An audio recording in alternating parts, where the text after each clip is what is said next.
Assalamualaikum warahmatullahi wabarakatuh. Kami dari HIUMM Angkatan 19.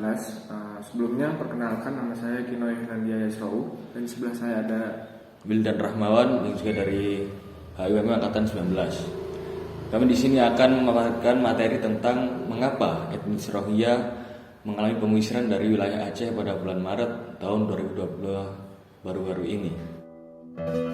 Terlepas dari Rohingya ini merupakan sebuah etnis ataupun tidak di wilayah Myanmar, namun berdasarkan studi sejarah, etnis tersebut telah lama menetap di wilayah Myanmar selama kurang lebih ratusan tahun.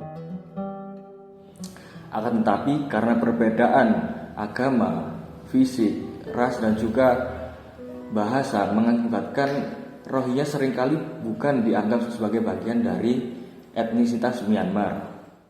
Ada pula yang mengatakan berasal dari bagian Rakhine di Tenggara Myanmar. Nah, tidak diakui eksistensi etnis Rohingya pada saat ini berbanding terbalik pada saat pemerintahan Jenderal UNU. Nah, pada saat pemerintahan Jenderal UNU ini ada orang dari etnis Rohingya yang bergabung ke dalam pemerintahan, yakni Sultan Mahmud. Ia menjabat sebagai Menteri Kesehatan. Namun setelah terjadinya kudeta pada pemerintahan Myanmar, etnis Rohingya tidak lagi dianggap dan dianggap bahwa populasi muslim yang hidup di Rakhine ini adalah imigran gelap. Sekitar 400.000 orang melarikan diri dari wilayah Myanmar ke wilayah Bangladesh pada tahun 2017 yang kemudian menyebar ke wilayah negara lainnya seperti Indonesia, Thailand dan juga Malaysia. Pada hari Minggu 6 Mei dini hari pada tahun 2022 ini, warga setempat dihebohkan dengan ratusan orang yang basah kuyup yang terletak tak jauh dari bibir pantai. Yang berada di Alue Buya Pasi, Kecamatan Jangkah, Kabupaten Biruan, Aceh. Ini awal mulanya warga sekitar melihat kok perahu ini beda dari nelayan sekitar gitu. Terus habis itu melaporkan kepada aparat. Tak lama kemudian datanglah TNI, anggota kepolisian dan perangkat desa ke area tersebut. Setelah diperiksa ternyata mereka adalah imigran dari etnis Rohingya yang berasal dari Myanmar. Setelah dicek ternyata mereka berjumlah 114 orang yang terdiri dari 58 laki-laki, 21 perempuan dan 35 anak-anak. Para imigran itu dibawa oleh warga ke kampung-kampung Alue Buya Pasi dan didata serta dicek kondisinya oleh tim medis. Apakah mereka sudah vaksinasi atau belum, guna untuk mencegah terjangkit penyakit COVID-19. Hasil dari pendataan sebanyak kurang lebih 74 imigran telah membawa kartu pengungsi dari United Nations High Commissioner for Refugees. Selain itu, 30 orang lainnya juga sudah memiliki kartu vaksin. Hal ini menandakan bahwasannya para pengungsi Rohingya ini sebelumnya sudah mendapatkan fasilitas kebutuhan untuk pengungsi dari lembaga internasional. Sembari menunggu administrasi dari wilayah Aceh tersebut, para pengungsi ditempatkan di sebuah balai desa. Para pengungsi ini mengaku telah berlayar selama kurang lebih 25 hari. Pemerintah Aceh sendiri telah berencana untuk memindahkan para pengungsi ini ke wilayah Lok Sumawe, yang mana antara Bupati Lok Sumawe dan juga Bupati Biren telah berkoordinasi terkait pemindahan para imigran.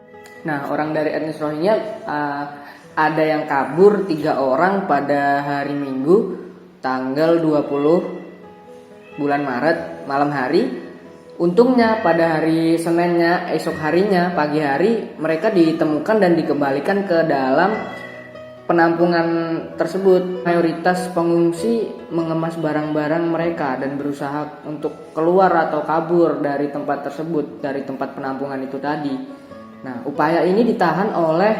Upaya kabur mereka ini ditahan oleh pihak UNHCR dan International Organization of Migration.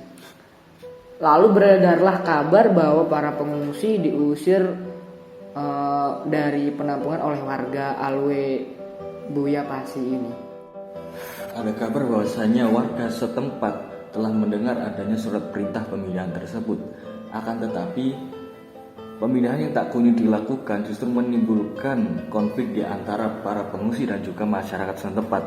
Hal itu terjadi karena pengungsi merasa bosan karena tidak mendapatkan kepastian terkait pemindahan mereka dari wilayah Biren tersebut. Selain itu, ada kabar pula bahwasanya para pengungsi melanggar aturan desa. Kurangnya perhatian para pengungsi dari lembaga internasional mengakibatkan para pengungsi dan juga warga setempat mengalami gesekan konflik.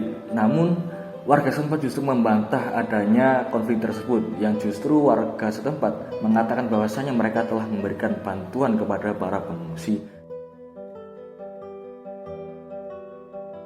Kita dapat menyimpulkan bahwa Indonesia, terutama di Aceh, sebagai wilayah yang memiliki ukhuwah nilai Islam yang kuat, memberikan fasilitas di Beruen berupa posko pengungsi khusus pada orang Rohingya dengan tetap di bawah naungan UNCHR dan IOM. Namun baru-baru ini dikarenakan adanya kasus COVID-19 dan orang-orang dari Rohingya ini banyak yang belum memenuhi protokol kesehatan. Nah, oleh karena itu sebagian dari mereka ada yang tertahan di perbatasan.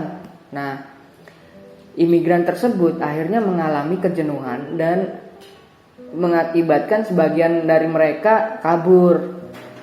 Nah, dari posko pengungsian, sehingga masyarakat Aceh beranggapan bahwa imigran tersebut bukan imigran yang patuh dan justru menimbulkan masalah, sehingga masyarakat Beruen memutuskan untuk tidak lagi menerima pengungsi dari Rohingya. Sekian dari kami, terima kasih. Assalamualaikum.